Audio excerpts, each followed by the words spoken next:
വിവാഹം നടക്കാൻ പാടില്ല.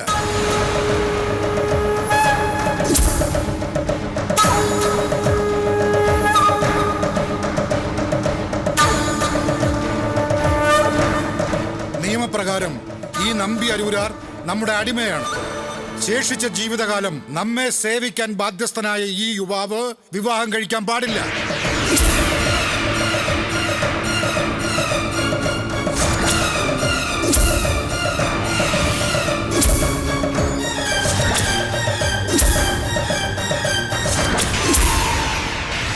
ആരാണ് ഈ ഭ്രാന്തൻ? ചിത്തഭ്രമം ബാധിച്ച ഈ കിഴവനെ ആരാണ് വിവാഹ മണ്ഡപത്തിലേക്ക് കടത്തിവിട്ടത്? ചിത്തഭ്രമം നമുക്കല്ല സുന്ദര. നിലതെറ്റിയ മനസ്സോടെ സംസാരിക്കുന്നത് ഇപ്പൊ നീയാണ്.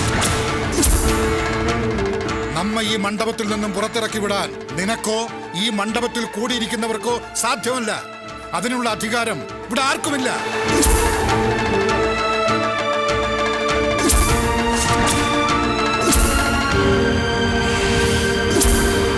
ഒരു വന്ധ്യവയോധികന് നൽകേണ്ട ആദരവോർത്താണ് നാമും നമ്മുടെ പ്രജകളും ഈ നിവാസികളും മൗനം പാലിക്കുന്നത്. നാം ഒന്ന് ആജ്ഞാപിച്ചാൽ മാത്രം മതി, ആ നിമിഷം നിങ്ങൾ ഈ മണ്ഡപത്തിന് പുറത്തായിരിക്കും. അസംഭവ്യം. സുന്ദരനും നമുക്കും തമ്മിൽ ഒരു വ്യവഹാരമുണ്ട്. അതിനാദ്യം തീർപ്പുണ്ടാകണം. വ്യവഹാരമോ? എന്ത് വ്യവഹാരം? സുന്ദര, നമ്മുടെ അടിമയാണ് നീ. നാം പറയുന്നത് എന്തും അനുസരിക്കാൻ വിധിക്കപ്പെട്ട നമ്മുടെ അടിമ. ഇതെന്ത് അന്യായം? നാം പറയുന്നത് സത്യം. സ്വാമി, കതിർ മണ്ഡപത്തിൽ കഴുത്ത് കുനിച്ചു നിൽക്കേണ്ട ഞാൻ തലയുയർത്തി ധിക്കാരം പുലമ്പുകയാണെന്ന് കരുതരുത്. ഈ മംഗളമുഹൂർത്തത്തിൽ ഗുരുസ്ഥാനത്ത് നിന്ന് ഞങ്ങളെ അനുഗ്രഹിക്കുന്നതിന് പകരം വിവാഹം തടസ്സപ്പെടുത്തുന്നത് പക്വമതിയായ താങ്കൾക്ക് ഉചിതമോ? ഇത് ന്യായമാണോ? കുഞ്ഞേ, ഈ സുന്ദരനോ നമുക്ക് അടിമ. അങ്ങനെ നമ്മുടെ അടിമയായ ഇവന് നിന്നെ അടിമയാക്കാൻ എന്താണ് അവകാശം? അതിനാലാണ് കൃത്യനേരത്തെ നാം ഇവിടെ വന്ന് ഈ വിവാഹം തടസ്സപ്പെടുത്തിയതും സത്യം മാളവരെയൊക്കെ അറിയിച്ചതും. എവിടെ നിന്നോ വന്ന് നേരം പാഴാക്കി വിവാഹം തടസ്സപ്പെടുത്താൻ ഒരുങ്ങുന്ന ഈ കിഴവനെ ഇപ്പൊ തന്നെ ഇവിടെ നിന്ന് പുറത്തിറക്കി വിടണം. നിങ്ങൾ അടിമ എന്ന് അട്ടഹസിക്കുന്നുണ്ടല്ലോ. ഞാൻ നിങ്ങളുടെ അടിമയാണ് എന്നതിന് എന്താണ് തെളിവ്? നീ നമ്മുടെ അടിമയാണെന്ന് എക്കാലത്തും എല്ലാവർക്കും ബോധ്യപ്പെടുന്ന തെളിവ് നമ്മുടെ പക്കലുണ്ട്.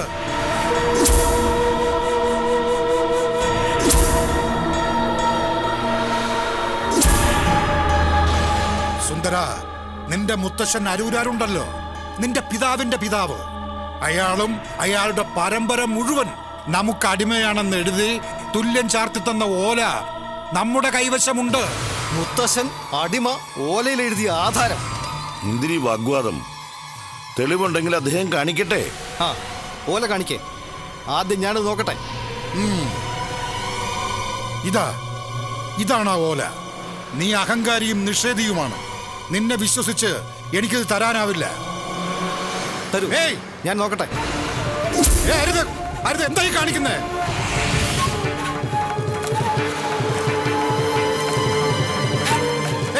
എന്തായി കാണിക്കുന്നേ? അയ്യോ സുന്ദര, എന്താ ഇത്? അയ്യോ സുന്ദര, എന്താ ഇത്? അയ്യോ, നശിച്ചു പോയേ, എന്റെ ആധാരമെല്ലാം നശിച്ചു പോയേ. മഹാദേവ, പരമേശ്വര, നീ ഇത് കാണുന്നില്ലേ? പുത്തൂർ നിവാസികളെ, വാഗ്വാദം നടക്കുന്നതിനിടയിൽ സുന്ദരൻ ഓല പിടിച്ചു വാങ്ങി കത്തിച്ചത് ഇത് ന്യായമാണോ? നീതിയാണോ? ഇവിടെ നിങ്ങൾക്ക് വേണ്ടി ന്യായം പറയാൻ ആരും വരില്ല. വായ് മൂടിക്കൊണ്ട് വന്ന വഴിക്ക് മടങ്ങിപ്പോയിക്കോ. ഇല്ല, നമുക്ക് ന്യായം വേണം. ന്യായസഭയിലേക്ക് പോകാം. ന്യായസഭയിൽ വെച്ച് ന്യായം തെളിയട്ടെ. നാൾ കുറിച്ച് മുഹൂർത്തം നിശ്ചയിച്ച് മംഗല്യസൂത്രം എന്റെ കഴുത്തിൽ ചാർത്തുന്ന നേരത്തിൽ തന്നെ അങ്ങേക്ക് ന്യായസഭയിലേക്ക് പോകേണ്ട ദുർവിധി വന്നല്ലോ.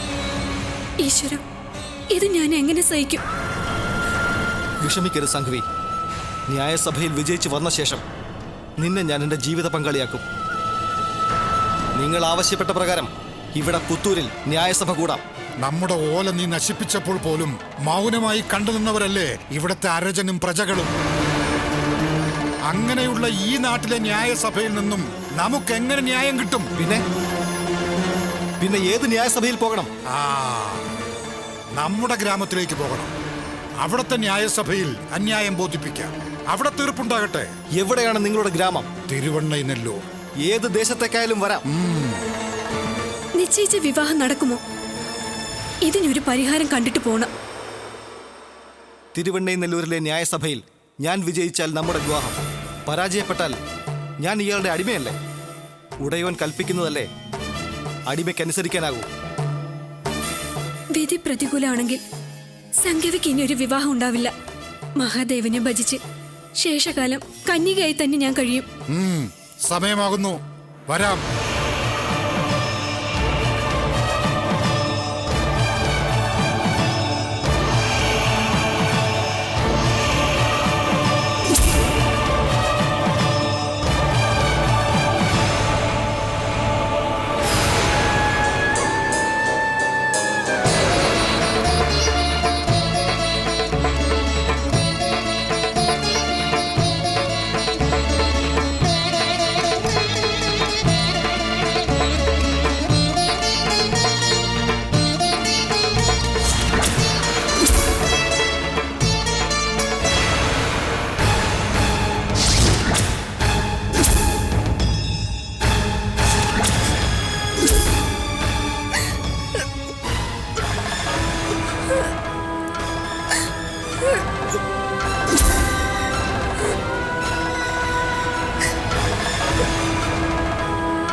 പ്രതി നമ്പി അരൂര, സ്വദേശം തിരുമുനപ്പാടി.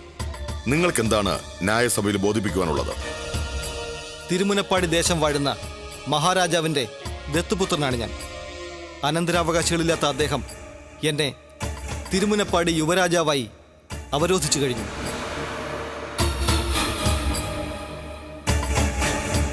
മഹാരാജാവിൻ്റെയും റാണിമാതായുടെയും സാന്നിധ്യത്തിൽ നടക്കേണ്ടിയിരുന്ന എൻ്റെ വിവാഹം ഈ വൃദ്ധൻ മുടക്കിയിരിക്കുന്നു. ഞാൻ ഇദ്ദേഹത്തിൻ്റെ അടിമയാണ് എന്ന വാദം തീർത്തും പൊള്ളയാണ്, അടിസ്ഥാനരഹിതവുമാണ്. എന്നെ ആർക്കും അടിമപ്പെടുത്തിയിട്ടില്ല. എന്തോ അദൃശ്യമായ ആജ്ഞാശക്തിയുള്ള ഈ വൃദ്ധൻ ഭീഷണിപ്പെടുത്തിയാണ് എന്നെ ഈ ന്യായസഭയിൽ എത്തിച്ചിട്ടുള്ളത്. എനിക്ക് നീതി ലഭിക്കണം. സർവസ്വതന്ത്രനായി മടങ്ങിപ്പോയി ഇഷ്ടപ്പെട്ട പെണ്ണിനെ വിവാഹം കഴിക്കാനുള്ള സാഹചര്യമുണ്ടാവണം. വാദി ശിവസ്വരൂപൻ, സ്വദേശം നല്ലൂർ. നിങ്ങൾക്ക് എന്താണ് ബോധിപ്പിക്കാനുള്ളത്? ഈ നിൽക്കുന്ന നമ്പി അരൂരാർ വ്യവസ്ഥ പ്രകാരം നമ്മുടെ അടിമയാണ്. ഇയാൾ നമ്മുടെ അടിമയാണെന്ന് ഇയാളുടെ മുത്തശ്ശൻ സ്വന്തം കൈപ്പടയിൽ നമുക്ക് എഴുതി തന്നിട്ടുണ്ട്. അതിന് തെളിവുണ്ടോ? കാണിക്കേ. ഉണ്ട്. ഇയാൾ പറയുന്നത് വ്യാജമാണ്. ഇയാളുടെ കൈവശമുണ്ടെന്ന് അവകാശപ്പെടുന്ന രേഖ ഞാൻ പരിശോധിച്ചതാണ്. അതിൽ ഇയാൾ അവകാശപ്പെടും പോലെ യാതൊന്നും തന്നെയില്ല. വ്യാജമാണെന്ന് ബോധ്യപ്പെട്ടതിനാൽ ഞാനത് അഗ്നിക്കിരയാക്കുകയും ചെയ്തു. നമ്പിയിൽ നിന്നും ഇങ്ങനെ ഒരു പ്രവൃത്തി നാം പ്രതീക്ഷിച്ചിരുന്നതാണ്. നമ്പി വായിച്ചതും നശിപ്പിച്ചതും യഥാർത്ഥ ഓല അല്ല. നമ്പിയുടെ മുത്തശ്ശൻ അരൂരാർ എഴുതി തന്ന യഥാർത്ഥ ഓല ഇപ്പോഴും നമ്മുടെ കൈവശമുണ്ട്. അങ്ങേക്ക് പരിശോധിക്കാം.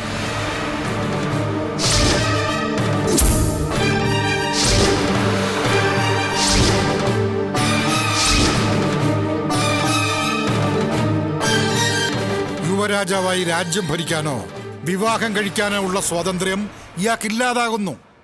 ശേഷിച്ച കാലം നമ്മെ പരിചരിക്കാൻ നമ്മുടെ അടിമയെ വിട്ടുതരണമെന്ന് നാം ബോധിപ്പിക്കുന്നു.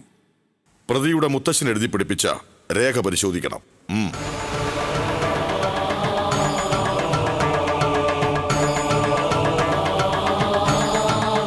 പ്രതിയുടെ മുത്തശ്ശൻ വെങ്കിട്ട അരൂരാരുടെ കൈപ്പടയിൽ എഴുതിയിട്ടുള്ള മറ്റു ചില രേഖകൾ ന്യായസഭയിലെ അറയിൽ നിന്നും കണ്ടെടുത്തിട്ടുണ്ട്. അതിലെ കയ്യക്ഷരം വാദിയുടെ പക്കലുണ്ടായിരുന്ന ഓലയിലെ കയ്യക്ഷരവും തമ്മിൽ സാമ്യമുണ്ടോ എന്ന് പരിശോധിക്കട്ടെ.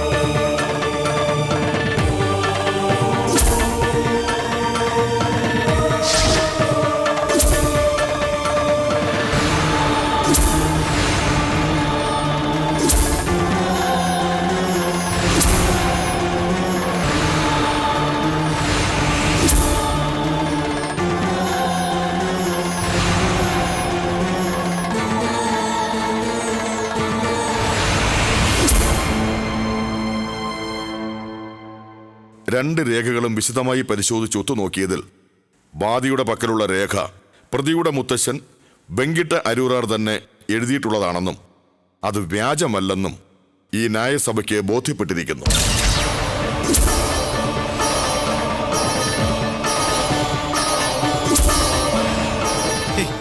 ഇല്ല ഇല്ല.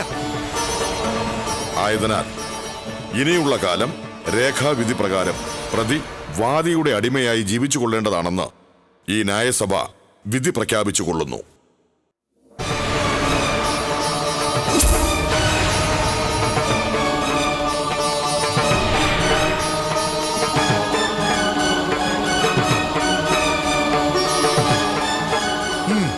വരൂ.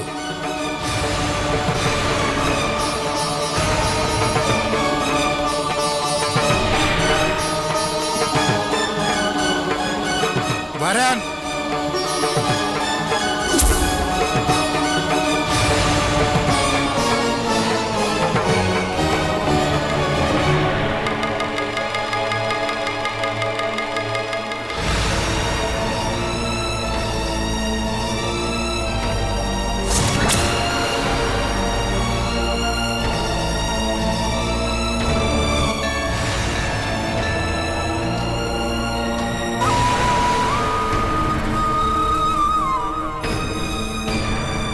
എവിടേക്കാണ് പോകുന്നത്?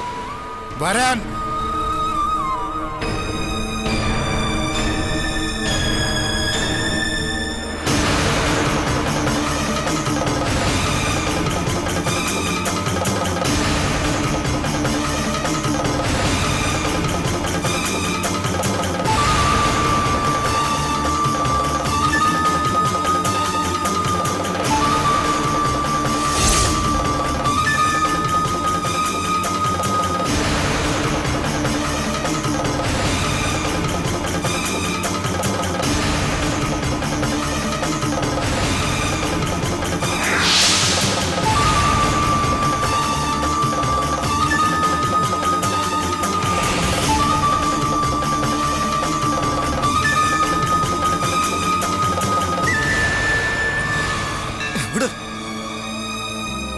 നിങ്ങളുടെ അടിമപ്പണി ചെയ്യാൻ നിങ്ങളുടെ ഭവനത്തിലേക്കാണെന്ന് പറഞ്ഞല്ലേ എന്നെ കൂട്ടിക്കൊണ്ടുവന്നത്?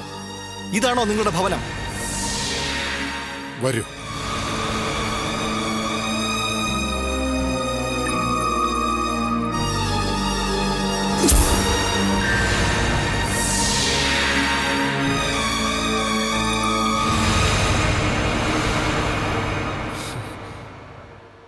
ഇതേതാണ് ഈ സ്ഥലം? ഇതാണ് നമ്മുടെ ഭവനം. വിശ്വചൈതന്യ ഭവനം, വിശ്വകാരണ സ്ഥാനം.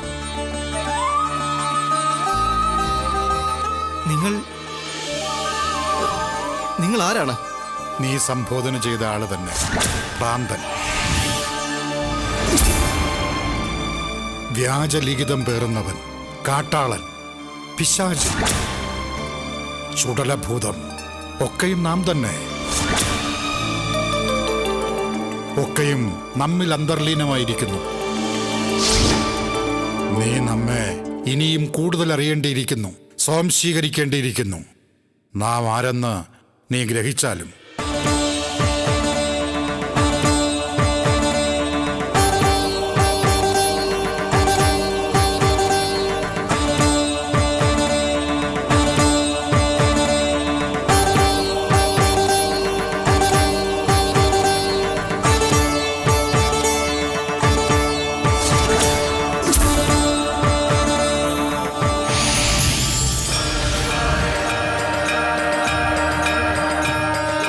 ഭഗവാനെ, കൈലാസനാഥ, പാർവതി വല്ലഭ, വൃദ്ധന്റെ വേഷത്തിൽ വന്ന് അടിയനെ പരീക്ഷിച്ചത് അങ്ങായിരുന്നോ? ശംഭോ മഹാദേവ, ശംഭോ മഹാദേവ, മഹാദേവ, ശംഭോ മഹാദേവ.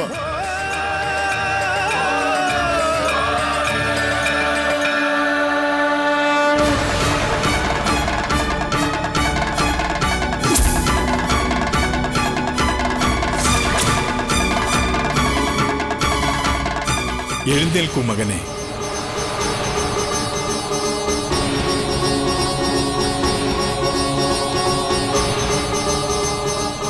ഇപ്പോൾ ആരാണ് നാം എന്ന് മനസ്സിലായില്ലേ? മനസ്സിലായി ദേവ. അങ്ങേക്കാണ് അടിയൻ അടിമപ്പെട്ടിരിക്കുന്നതെന്ന് ഓർക്കുമ്പോൾ അടിയൻ കൃതാർത്ഥനായി ഭഗവാനെ. ഭൂലോകത്ത് അങ്ങയുടെ ദർശനം ലഭിച്ച അടിയൻ മഹാഭാഗ്യവാനുമാണ്. പക്ഷെ മഹാദേവ, അടിയനിൽ ചില സന്ദേഹങ്ങൾ അവശേഷിക്കുന്നു. ചോദിച്ചാലും. സംഘവി എന്ന പെൺകുട്ടിയുമായുള്ള വിവാഹം അങ്ങ് എന്തിനാണ് മുടക്കിയത്? നിരപരാധിയായ പെൺകുട്ടിയുടെ ജീവിതം തീരാ കണ്ണീരിലാഴ്ത്തിയത് എന്തുകൊണ്ടാണ്? തിരുമുനപ്പാടി ദേശത്തിന്റെ യുവരാജാവായി വാഴാൻ അങ്ങ് എന്തുകൊണ്ട് അടിയനെ അനുവദിക്കുന്നില്ല? ഈ ചോദ്യങ്ങൾക്ക് ഉത്തരം ലഭിക്കണമെങ്കിൽ നീ ആരായിരുന്നുവെന്ന് തിരിച്ചറിയേണ്ടിയിരിക്കുന്നു. കൈലാസത്തിൽ നമ്മുടെ വിഭൂതി പേടകം പേറിയിരുന്ന നമ്മുടെ വിശിഷ്ട ഭക്തനായ സുന്ദരനാറായിരുന്നു നീ. സുന്ദരനാർ എന്തു കുറ്റം ചെയ്തിട്ടാണ് നീ ഭൂമിയിൽ വന്ന് പിറന്നതെന്ന് ഓർമ്മയുണ്ടോ നിനക്ക്? ഓർത്തു നോക്കിക്കോളൂ.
ഓർക്കുന്നു ഭഗവാനെ, കൈലാസത്തിൽ നടന്നതെല്ലാം അടിയൻ വ്യക്തമായി ഓർക്കുന്നു. നന്നായി. കാമക്രോധ ലോപമോഹാദികൾക്ക് അടിമപ്പെട്ട നീയും തോഴിമാരും ഭൂമിയിൽ വന്ന് പിറക്കണമെന്നതായിരുന്നു നമ്മുടെ കൽപ്പിതമെന്നും നീ ഓർക്കുന്നില്ലേ? അനന്തിതയെയും കമാലിനിയെയും നീ പത്നിയായി സ്വീകരിക്കണമെന്നും നാം നിഷ്കർഷിച്ചിരുന്നു. ആ നിലയ്ക്ക് അനന്തിതയുടെയും കമാലിനിയുടെയും അനന്തര ജന്മമല്ലാത്ത സംഘവി എന്ന പെൺകുട്ടിയെ നീ വിവാഹം കഴിക്കാൻ ആഗ്രഹിച്ചത് സത്യലംഘനമല്ലേ സുന്ദരനാരെ?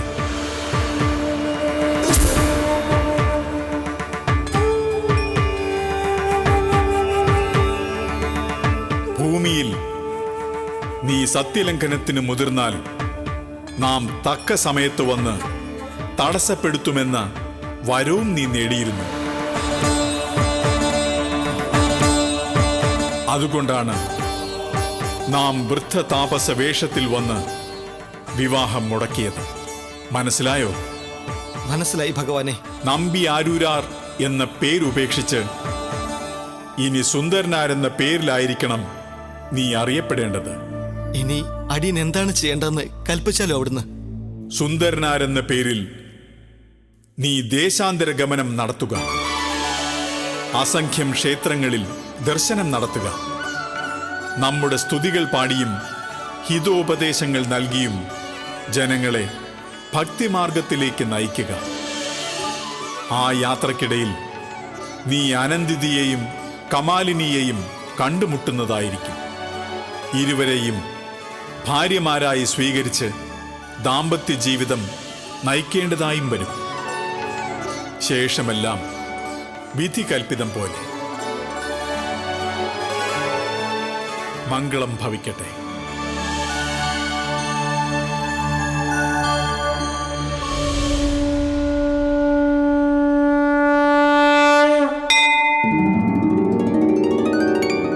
ഓം നമഃ ശിവായ. ഓം ശിവായ.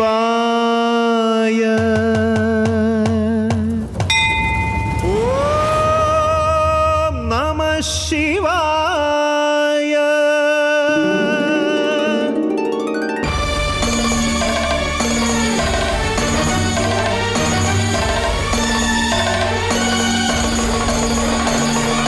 കൈലാസ ശൃംഗത്തിൽ മണിനാദമാണിക്യ കണിമിന്നൽ തളചൂടും ശിവപാദം.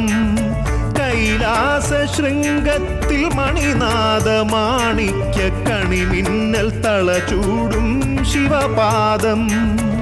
ആനന്ദ നടനത്തിൽ ഇളകുന്ന ചലനത്തിൽ ഈരേഴു ലോകത്തിൻ ശുഭതാളം.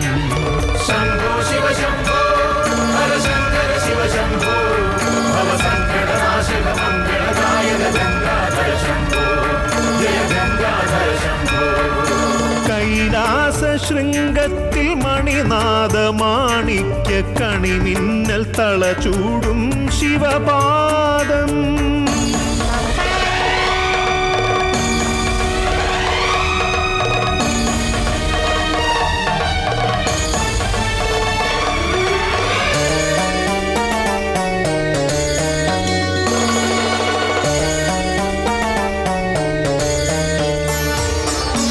അപ്പരും സുന്ദരരും തിരുജ്ഞാന സംബന്ധരും സിദ്ധരും മാണിക്യവാചകരും പാടിയാൽ തീരാത്തൊരാ പരബ്രഹ്മം പാവനം ശൈവമയം പ്രപഞ്ചം. നമഃ ശിവായ.